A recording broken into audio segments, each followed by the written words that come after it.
Hello and welcome to Find Your Freedom, a podcast dedicated to helping you truly find freedom in all aspects of life. Join your hosts and their expert guests as they share practical tips and strategies for finding more freedom in your life. It's time to take control of your life and create the future you want.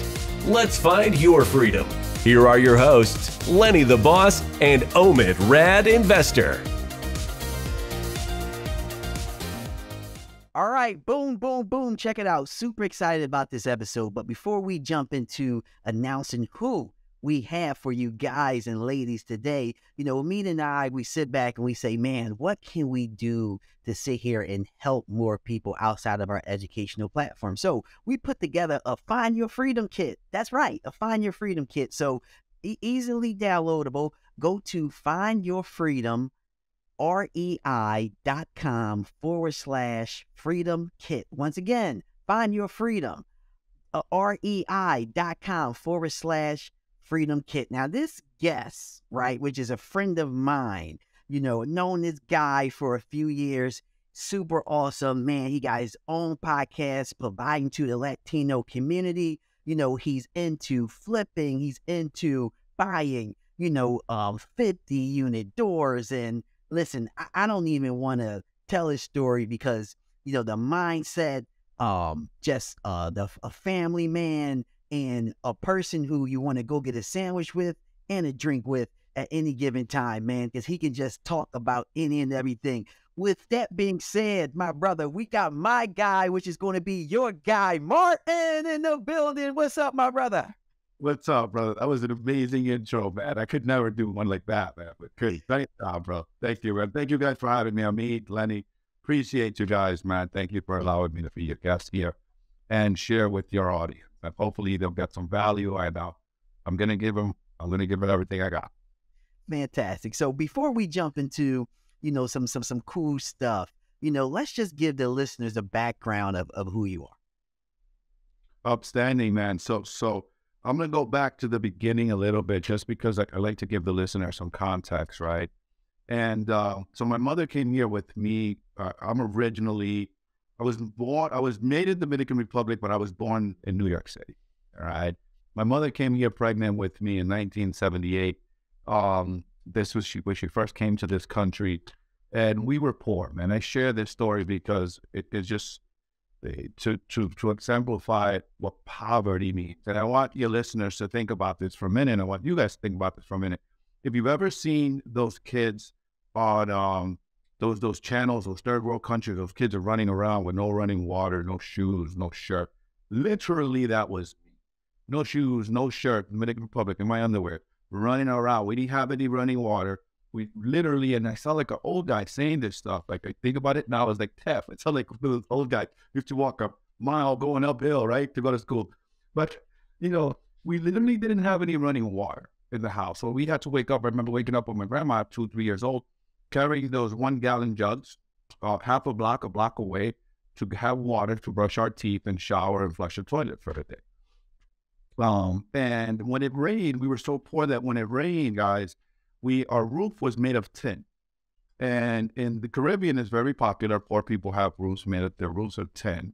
And what happens with those tin roofs is when the sun over time, as it beams, it creates these pin needle holes over time. So when it would rain inside the house. So we would literally, my sister and I would literally have to put these pots around the house as they filled and then throw them in the yard, right? Because we didn't want the house to get wet. And then my mother had me come here to the U.S. at the age of 5. And by the age of, grew up in the hood. It was poor. We were poor here too in New York City, Washington Heights. And by the time I was 16, my mother decided to kick me out because she was a single woman trying to raise a man. I was trying to do what I wanted to do. And on my 16th birthday, she kicked me out. And I realized there, gentlemen, when I had that experience, sleeping in the rooftops in New York City, sleeping in the train, taking the A train to the beach, all the way to the last stop to Rockaway Beach in New York, and sleeping on the beach, that a human being, an adult, needed 2 things, food and shelter. And I made an unconscious decision then that I was going to own a lot of real estate. As a 16-year-old kid going through this pain, I made this decision unconsciously, like I was never going to go through this shit again, no matter what. And I was never going to, and even though I didn't have a family, I share this with my wife now, but I used to think of my family at 16, the family that I have today, like, hey, my kids will never have to go through this. So I decided then unconsciously that I was going to buy a lot of real estate so that I don't have to go through that pain. And then I bought my first investment in 2007. I bought my first house in 2000. My wife, we were young. We were really young. We were 20 and 21 when we bought that first house. And then I bought my first investment when I got in the game was in 2007, right before the last crash, right? And I was a mortgage guy. So I was the guy giving the money, the free money to everyone that was walking through the door. I was a sub, right? That was me. And I had FOMO, gentlemen, and I saw a lot of that last year and the year before. There's going to be a lot of stuff on sale this year. We'll talk about that later if there's an opportunity for it. But I had FOMO. I was giving people money with 480 credit score, 500 credit scores, no income, no assets, no job. Dude, I was so arrogant. I'm so cocky that people would come into my office and I would tell them, and this was arrogance, I can admit it. I realize now I was young, you know, it's just making money, young, right? Everyone was making money at that time in our business. And I would literally tell people, you're going to pay me 4 points up front on the loan, and I'm going to make 2 points in the back, fully disclosure, you take it or leave it, if not, you can walk out. Like literally, dude, like crazy. I know, crazy. Those are the Wild West days, man.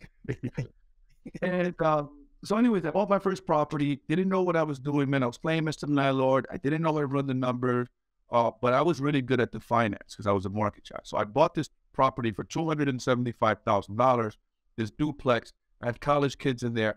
I was doing well, but I didn't know what I was doing. 2 years later, after I bought it, it was $100,000. Now, here I am. I was coming off of this high, making, you know, $750, close to $1 million a year. My company selling mortgages, and that was all gone. Dodd-Frank came and Congress came and killed the whole industry, the whole mortgage industry.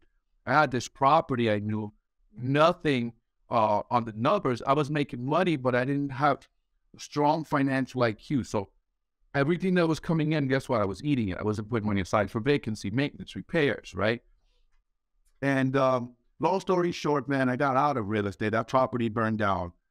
But in 2022, what are we, 23, right? 2022, in September, I'm buying a quad here across, about a few blocks away from my office.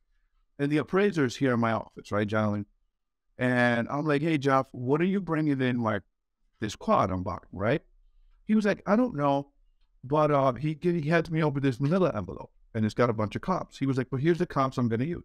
So I'm looking through the comps, and I see a property 2 doors down from that first property I bought. Remember, $100,000 on the water 2 years later, right?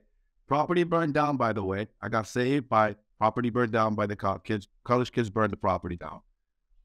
And I'm looking at this, and I'm looking at this particular comp is 2 doors down from that property I bought. And it had just sold a month earlier for $385,000. And to me, it was like, it was a message from God. It was a reaffirmation to me of, don't wait to buy real estate. Buy real estate and wait. Real estate is very forgiving in the long term. Had I kept that property, I paid $275,000 for it. 2 years later, I was $100,000 underwater. 14 years later, that property was worth $385,000. If I had kept that property would have been 50% paid off, right, by my tenants, right? I would have had $110,000 in equity over what I paid for from the last time, from 2007, and I would have been capped for. And that's why I love real estate. And it was just a reminder of, man, don't wait to buy real estate and wait. You need to just get educated. You guys have programs, you know, Lenny, you and I are doing some things together. You're coming out and you're going to host an event here with me. And you're going to be teaching. It's just education. I share all that to say, not to impress your listeners, guys, but to impress upon you that if a broke, uneducated, no college educated kid like me, immigrant technically, grown up in poverty, in the worst of poverties you can think of, the first 5 years of my life, in the worst of poverty you can think of. Oh, I didn't think of poor. You have no idea you're that poor when you're poor. If I can do it, so can anyone else. Today I have 112 doors. I flip, I buy and hold. The 112 doors is the door stuff I own personally, and then I'm an LP in another 200 to 300 to 250 doors. I'm invested in a bunch of other deals with other syndicators today. Yeah, so that really resonates with me because I have a similar story where when I got started, I invested in Las Vegas in like 2005, and so I bought a condo, and I think it was like 205. During like the bottom, it probably dropped to like 60 something. But if I would have held on to that property, nowadays it's probably worth close to 4. So yeah, I think that resonates with me a lot because at the time I let the property go, and I wanted to kind of move on for the property as the rents drop. But now, I mean, that market, has been killing it. So, and I love the buy real estate and wait. I think that's like such an important concept, and getting educated. So maybe walk like our listeners through like the education component of it. It's like, let's say they want to get started, and you see the social media clips and the YouTubes, and you might get confused of like what you want to do and where you want to get started and who you want to follow, and everybody's making money, and so it's just confusing. So how do you get started? So I'm gonna share this with you really quick. So there's this 2 shoe salesmen, right? They get sent to this remote island to sell shoes, and this place is extremely remote. They have to take a plane, then take a cab to take a boat to get to this island. They finally get to this island. They both get there. They look around. No one in the island is wearing shoes, right? And they both get this feeling, wow, shit, they're 2 shoe salesmen, right? To sell shoes, no one's in the island wearing shoes. One guy goes up to his room. He calls his boss and he tells his boss, hey, boss, put me on the next flight back home because no one in this island is wearing shoes. I'm out of here, right? The next guy picks up the phone, calls his boss, and he's excitedly, with an exciting voice, says, boss, hey, boss, I'm so excited. Send me 10,000 pairs of shoes because I'm going to put shoes in every person in this island. I'm going to sell shoes to every person in this island, right? Because he believed in what he was selling. And the point of that story is that we find what we look for, right? You find what you look for. Where your focus goes, energy flows, and results show. So to answer your question, there's so much, right? For me, it didn't happen, and I'm going to share for me, right? There was this guy that I was, at the time, going through the transition. Dude, I literally took my mortgage broker's license, and there was a point where I literally put it in the garbage can in 2009 in my garage. This was the license that was making me 7 figures a year. And like Dodd-Frank Act destroyed the industry. That it literally, what they did was they put it on us, they put it on the brokers, and we couldn't sell products that Wall Street didn't have for us, right? Like we weren't funding the loans, we were just, but they crushed us. Well, they crushed Main Street. So, anyways, I met this guy on a lead I was calling at the time because I was like, hey man, the market is out. The market in the bottom's out. All the brokers are gonna fail, so those of us that stay are gonna make the money. That was my thought, but I didn't have any money to survive that. It was a difficult time. I didn't have enough money to survive that. And so I met this guy named Jay from a lead I got. And Jay was a guy that was working at Verizon. And he was a full-time Verizon guy, like tech guy. And the guy owned like 40, 50 doors. And that's when I realized, I was like, how is this guy, full-time Verizon guy, on 40, 50 doors? I'm Mr. Entrepreneur. And I don't have it. Like I'm struggling here. How? And that's when I started to like, okay, Jay, what are you doing? Right? I let my ego down. I was like, how are you doing this? And he started showing me how to run the numbers. He started showing me the business part of the business. Right? And that's where the journey of a mentor first began for me. But I decided to focus on rentals. I decided to focus and model that model of success. I remember one day he sent me he sent me an email. I still have AOL, by the way. You guys remember AOL, right? That just tells you how old, right? We are like that. I didn't know ever get on. Right. I do got mail. You sent me an email with a spreadsheet, and that was the very first time I had like a rental spreadsheet where it calculates vacancy, maintenance, repairs, and all that. And that was the very first time I saw like a spreadsheet for rentals, and I was like, "Holy shit, what is this? Like, how does this work?" And like that was my first time I was exposed to it. But it wasn't until that happened, I mean, that I got that I was like, okay, there's some skills that I need. There's an education I need in order to really do this the right way. Education, education, education. And, you know, very, very, very, very important. And talking about education, you know, one of the things that you got a few things, right? You host a monthly meetup, which I had the honor to meet at one, and obviously we got another one coming up soon, you know, about short-term rentals. So listeners, you better make it there.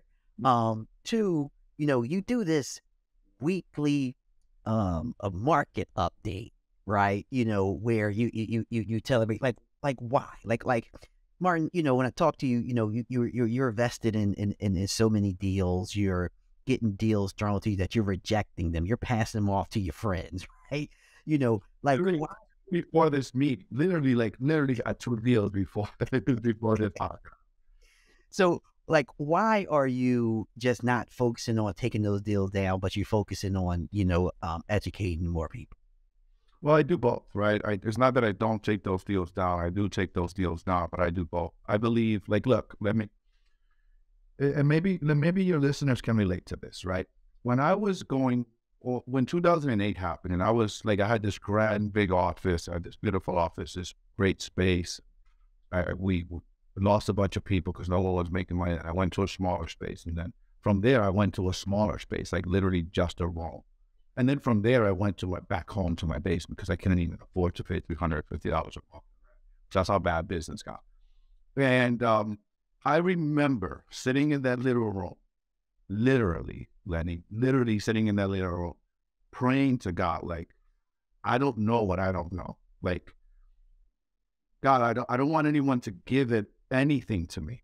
Like, I don't want anything handed to me. I just want someone to come and show me, right? If someone could just come and show me the way, I will do it, right?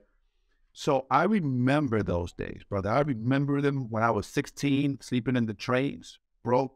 I remember praying to God that same exact prayer, saying, God, just put the right people in my place. Give me the mentors. Give me the right people.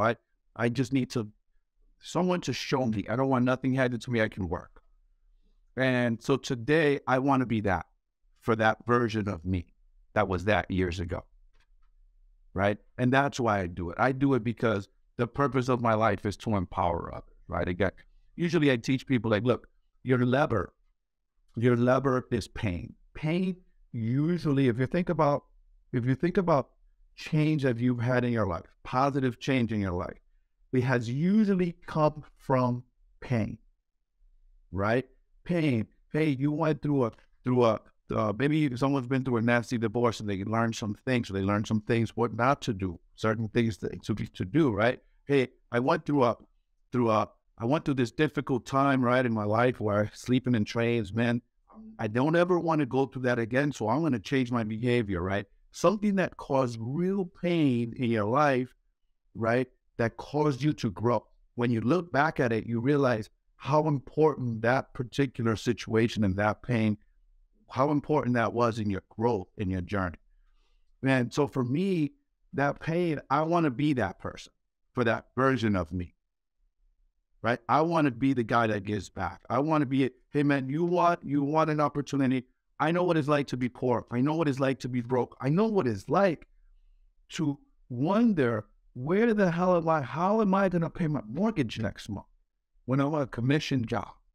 Like how in 2009, 2010, 2011, $70,000 in the water, man, with a HELOC. I was using my HELOC to pay my bills, man. I know that pain, brother. Like I know that. So I want to be part of the solution to help people like, hey, man, it doesn't have to be that. What I can tell you is that if you make a decision, if you decide And I have a formula for success, which is decide, commit, take action, you'll get results. So if you just decide that you want something different and you commit to it, right? And then you go and you take action, you commit. When you commit, you get educated, then you go and take action, you will get results.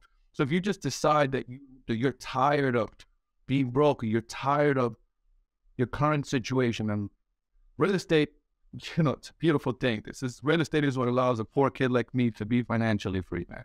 I gotta tell you, right? Not an educated guy, I don't have no college degree, I'm nothing special. I'm a regular guy, right? It's what allowed me, a guy like me, to do it, right? So if you just decide and commit, and I promise you, if you just stick with it over a long time, you will be rich. You will create wealth. Your net will go up. You will be financially free.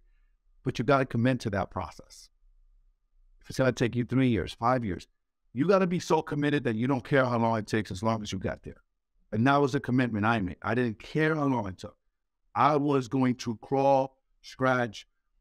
You know, I'm at a point now, Lenny, that literally 2023, right? I'm like, I got 2 deals that came. One of my sales guys bought me a deal. This sweet deal. So a block away from here, from my office, 350, 3-unit with 7 garages. The guy wants 350. But here's the thing about it. The property next door sold for 325. Here's why this one makes sense. He's willing to seller finance with 0% interest. And it's cash flowing, right? So I'm looking at that deal literally, and I'm gonna underwrite it and make a decision on it in a little bit, or whether I let one of my salespeople just keep it, and I just, you know, start charging my wholesale figures for my marketing. But the point is, man, that, you know, there is opportunities like this everywhere. But I'm at the point now that I got 3 offers in the last 7 days: 48 unit, a 40 unit, and a 21 unit. There's a 301 unit apartment building that we're underwriting right now for $13 million. I'm at the point now where that's where I want to focus on. That's you know, I've graduated to that point that I want to focus on that. And the smaller stuff, I want to either wholesale or let my team members, hey, here's your opportunity. Here, you take it from the production line. Pay us our minimum wholesale fee. It's yours. Go do it. Go do you. I'll show you how to run the numbers. I want to help others come up. You know, but I want to focus now. I'm focusing more on the larger stuff. It's just economies of scale, man. All 3 of us were at that event, right? You guys remember that, right? That was 3 years ago. Oh, yeah. Let's go back to that, right? Let's go back to that. So the host, and I don't want to mention his name because I don't want to give them a flop, but the host of that event was talking about economies of scale. Yeah, you guys remember that? How much easier? Let me tell you, man, it is easier. It's so much easier when you have the bigger assets. It's so much easier, man. It is so much easier. It's so much more leverage. It's so much more risk. Like I struggle with my little ones. In my duplexes, I have a vacancy. I'm 50% vacant. You know what I mean?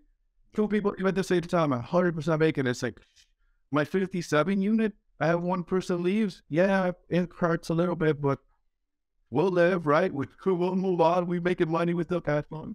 Hey, Martin, let's talk about that, right? Let's talk about the 57 unit. And you also talked a little bit earlier on financing. So, you know, let's talk the financing side, you know, because I thought what you said, we kind of brushed over it a little bit about the 3 unit with the 7-car garage and how important it is to take the 350 versus the comp for 320 because of financing. So can we talk just a little bit about, you know, creative financing and talk a little deeper on why you're making that decision? Absolutely. So for your listeners, guys, take note, man. Here in 2023, there will be a ton of opportunities with seller finance.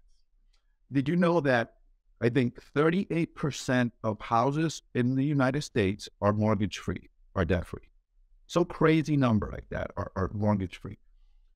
There's going to be people aging out of the business that are going to be wanting to get out. There's going to be tired landlords. There's going to be, so at times, think about where interest rates are. So you think about where interest rates are. I'm literally refinancing my 57 unit this week, and we're getting a 6.1% interest rate, which is crazy right now. $3.7 million loan, right? But that's where we are. That's where the economy is. It is what it is, right? It's capital markets. When you think about, hey, someone is saying to me, I'm going to give you terms. I'm going to give you a 30-year mortgage, right? So they're going to sell our finance. So that means no banks, no fees, none of this crap with the banks, right? They're going to sell our finance. They're going to maybe 0% interest. So a lot of these sellers are down to take a 0% interest because they don't want a capital gains event, right? So 0% interest. So that means every payment I'm making is going straight to principal, right? And I'm going in with lesser dollars. I can negotiate with the seller, like, hey, let me give you 10,000. Let me give you down, maybe no down payment, right? There's going to be a ton of opportunities like that, guys, here in this market with distressed sellers as unemployment starts to tick up, right? Unemployment rates came out last week and they were pretty strong, which is weird. We're in a weird place in the economy.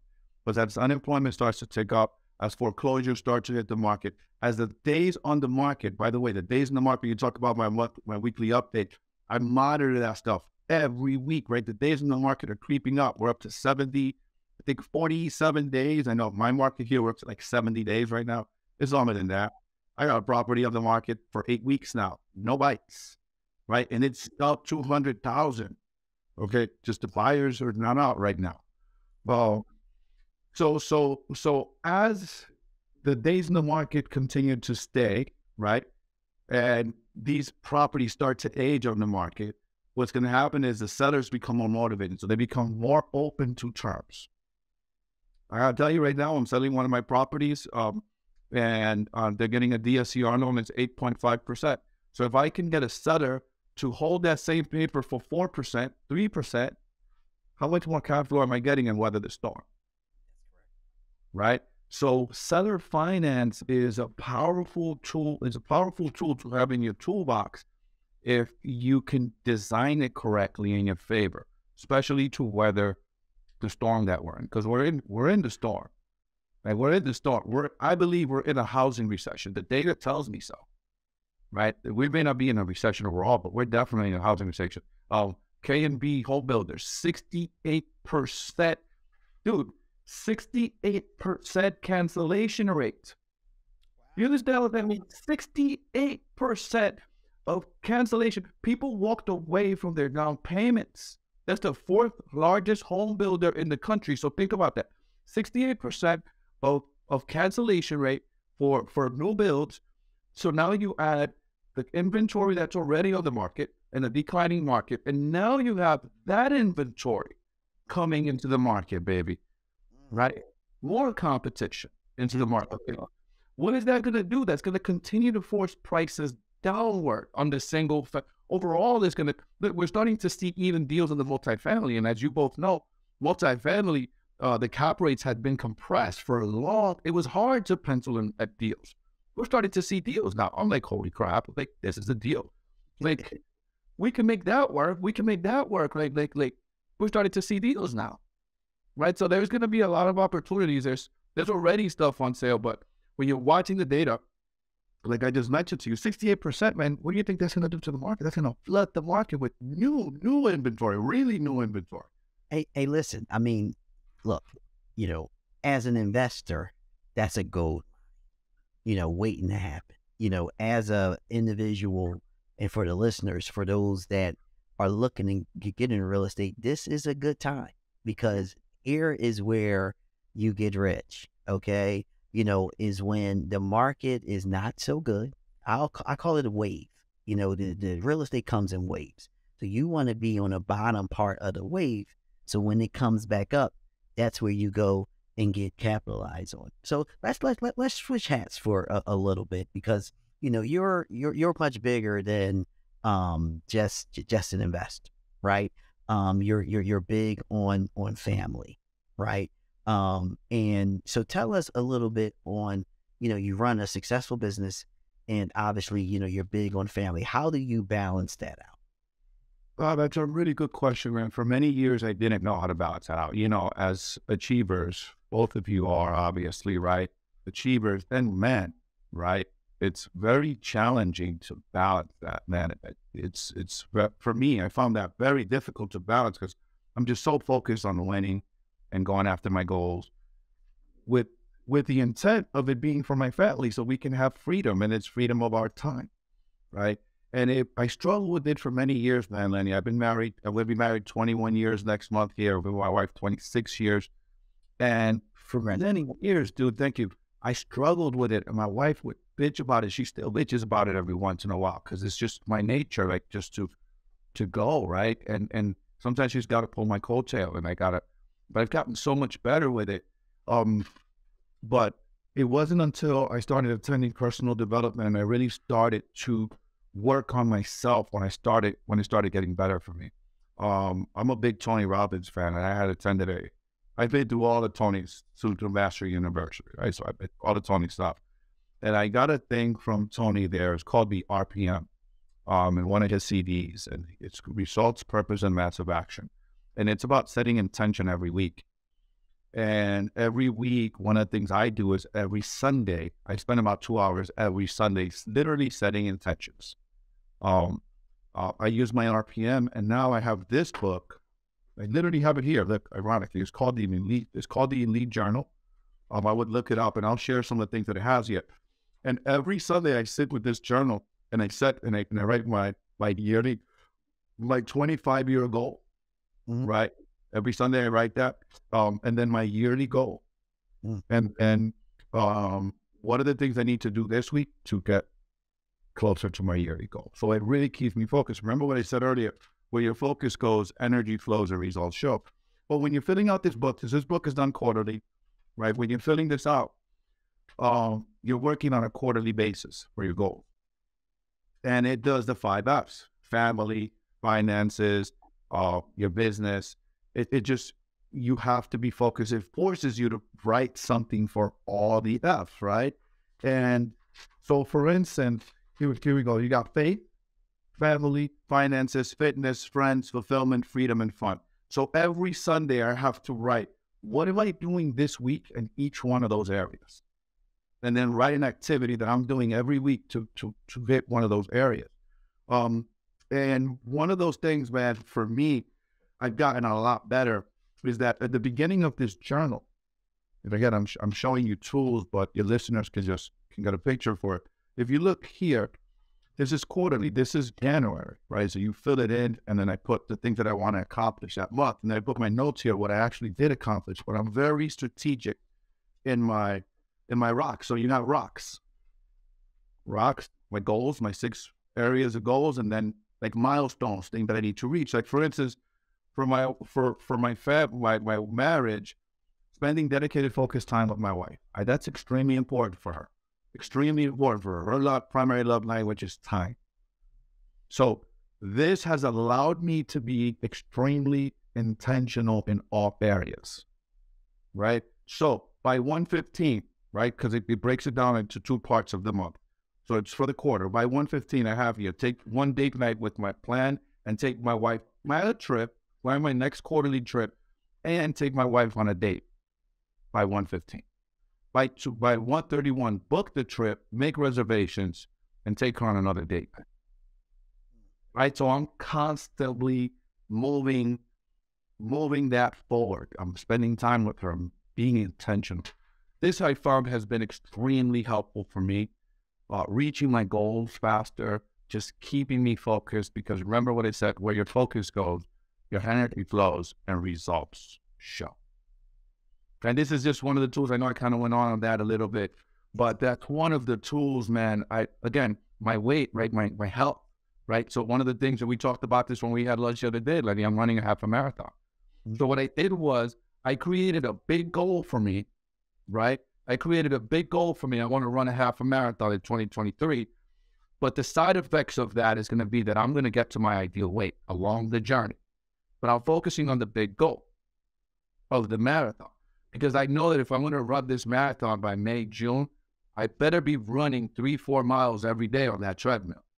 And guess what's going to happen? If I'm compounding 3 to 4 miles every day on that treadmill, I'm going to lose weight.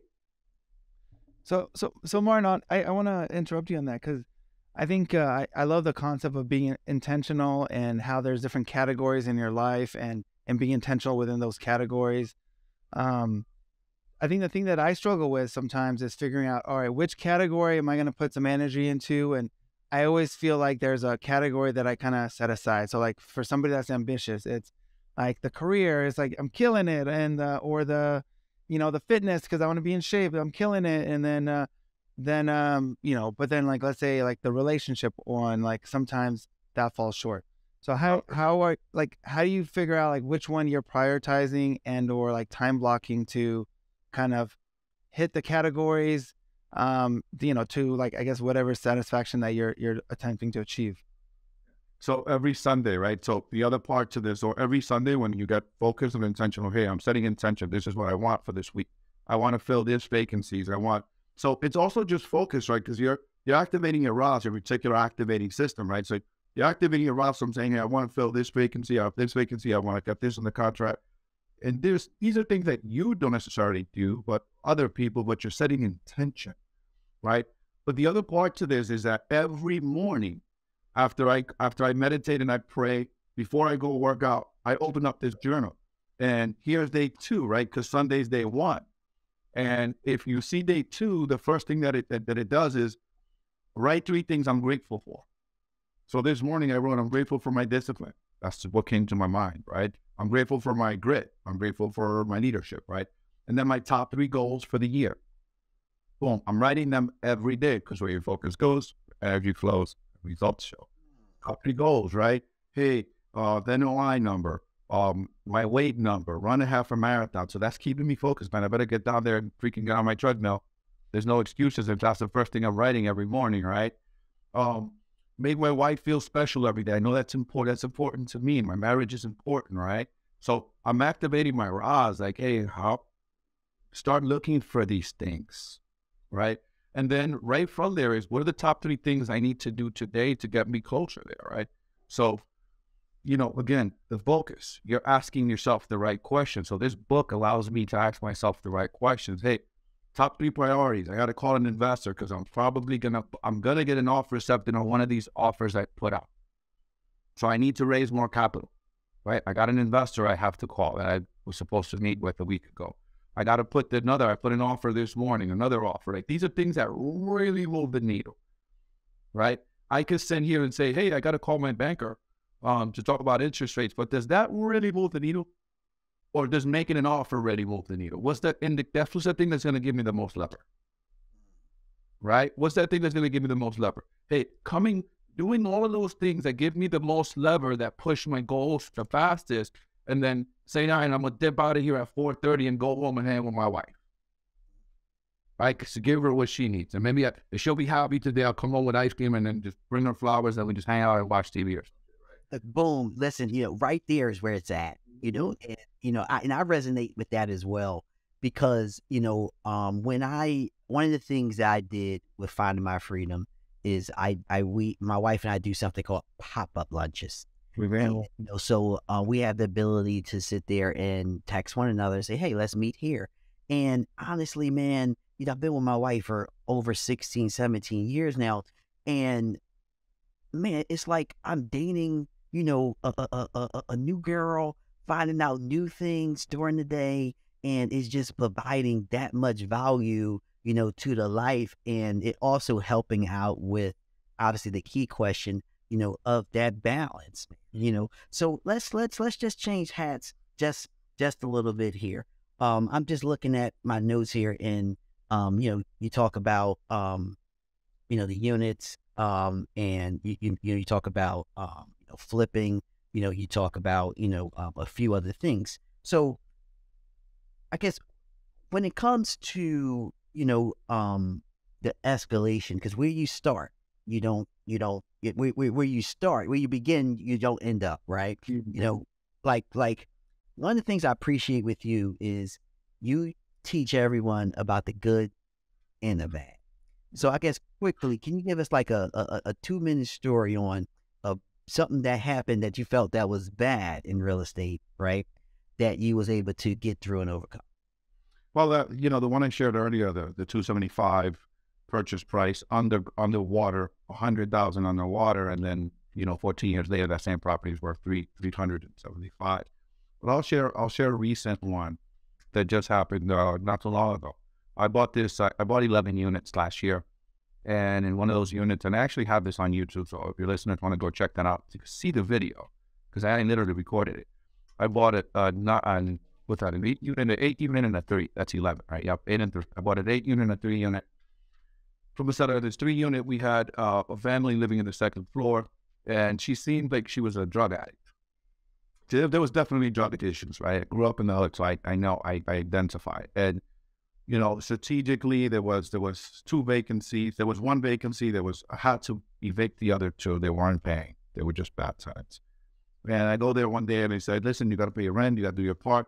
And I have this in video, so check it out when you into the lead strategist.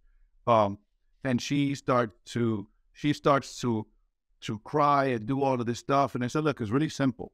I said, I provide your service. So I had an inspector. So she called the inspector on me. Check this out. So she's pissed off. She calls the city saying, I just bought the place, saying that I don't do this and I don't do that. Yet she wants me to let her stay. Yeah. So, right?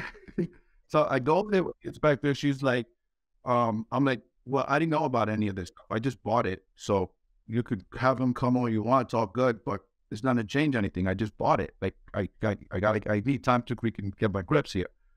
And I literally told her, I said, look, it's 2 things. I provide you a service. You pay for the service. You need something fixed. I fix it. It's really that simple. You pay your rent, right? This is not difficult, right? And you get to keep your home and all that. And when I went to, she winded up telling me, well, you're going to have to, she went all crazy. She's going to have to evict me. And it's going to take you 6 months to evict me. And I smiled at her and I said, you really don't know who you're messing with. I'll have you out of here for 45 days. And literally in 45 days, I had her out. And of course, she didn't leave and I had to get the constable there. And the day the constable was there, she tried to kill me. Because we have to go there, change the locks, right? She was like, I was talking to her son. I was telling her son something because, of course, they destroyed the place. They made holes in the walls, the whole cabin, what they do. And I had a rehab budget for it, so I was waiting. I had a budget to rehab the whole entire building. And so she tried to kill me, and we have all of this on camera. I'm gonna kill you, and I was like, this is not the first time or the last person that's going to attempt to kill me. For starters, I don't like my tenants to know who I am. When I visit any of my properties, I'm usually with the property management company. I work for when I first started, it used to be about ego. Now I just care about results. I care about freedom. I care about spending time with my wife. I care about going on vacations with what it can provide for me, not about the title of being the owner. I don't care. You could be, whoever wants to say they're the owner, go ahead. I just want to make sure it's coming in my bank. Now, yeah, no, I love that. I think there's like highs and lows of the real estate business in general. And yeah, I guess like for me, like, or just for our listeners, that, maybe define for us, what does finding your freedom mean to you? Finding your freedom, man. Finding your freedom is just, everyone wants to invest in it. People I know want to invest in real estate. They want to be financially free. But I don't think that they really are. That's not what they really mean. I think what people really mean is they want the freedom of their time. They want the freedom of time. It's not necessarily financial freedom. It's the freedom of having the ability to do what you want when you want, having choices. And that's what it means to me. It's the freedom of my time. The freedom for me to say, hey, honey, our family vacation this year is going to be 2. Pick. That's where we're going, right? Hey, honey, this weekend I told my wife, I was like, hey, our quarterly, I like to take her on a little getaway at least once a quarter. Right, as you guys saw my rocks, right, is I have to book the trip, make sure I have little milestones for myself. Keeps me focused, because if I don't do that, 6 months will go by, I'll be so entrenched in my business that it's like, oh shit, I forgot to do that, right? I forgot to handle that. So that's what it means to me, financial free. That's amazing. That is absolutely amazing. So a few things, I guess, let everybody know where they can find you. I know we're hosting the event. I'm actually coming, down, to your location. So let everybody know, man. Yeah, man. So you guys can check out my podcast, Latinos in Real Estate Investing Podcast, on IG. Martin Perdomo, the Elite Strategist. Make sure you check out my YouTube. I have a bunch of content I put out there.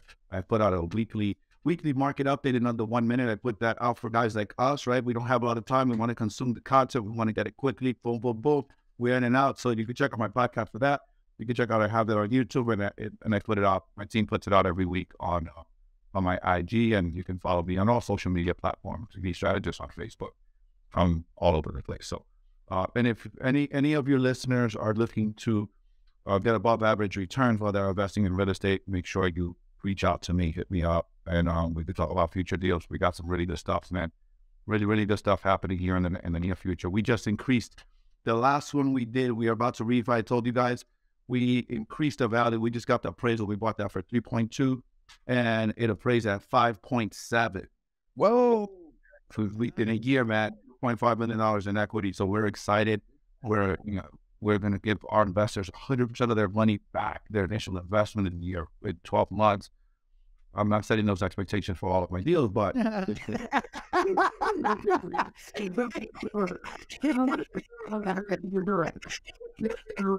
are high standards. I don't want to set those kind of standards. We're in a different place. We're in a different market. The market's different. Things are different, and the banks are real funny right now. So we gotta make sure we're careful with expectations. But yeah, if any of your listeners are interested in knowing how to invest in a group like mine. Fantastic. I'm also, actually coming to your meetup at the end of February, last week in February. Yes. So we're in that meetup in here, Osborne Vision Church. So if your listeners are here, Lenny is going to be coming. I'm going to be sitting there as a student because Lenny is our Airbnb master. So he's going to be teaching us all the stuff you guys use. I know you guys are partners, and Ahmed, if you were here, man, we would have you here, brother, in the East Coast. Appreciate that. Right. Yeah. So Lenny is going to be literally teaching. I'll be sitting there taking my notes, brother. Fantastic. Hey, man, we like to end the show with a big boom, right? Because obviously, what you brought was just that. Okay. So like what we like to do is we're going to do a countdown, 1, 2, 3, and then in uniform, we all going to say boom. All right. So if you guys are ready, let me know. You ready? I'm getting ahead now, listeners. So y'all better be ready. All right. On the count of 3. 1, 2, 3. Awesome. Check this out. We just had an amazing friend to the show. And one of the things that I really want you to know is about this Elite Notebook Journal. I mean, if you're looking to absolutely change your life, what he explained and what he is doing is just that. And that's in all the F categories, right? So you want to make sure that you get that journal. Absolutely get it, because you need to change your life. And remember, we always want to give back, Meet and I, and we created a Find Your Freedom kit, all right? Easily downloadable. Go to findyourfreedom.com/freedom kit, all right? And with that being said, we see you in the next episode. Peace. Thanks for listening to Find Your Freedom. Be sure to subscribe wherever you listen to podcasts. While you're at it, please help us spread the word by leaving a rating and review and sharing the podcast with friends, family, and colleagues. Until next time, get out there and find your freedom.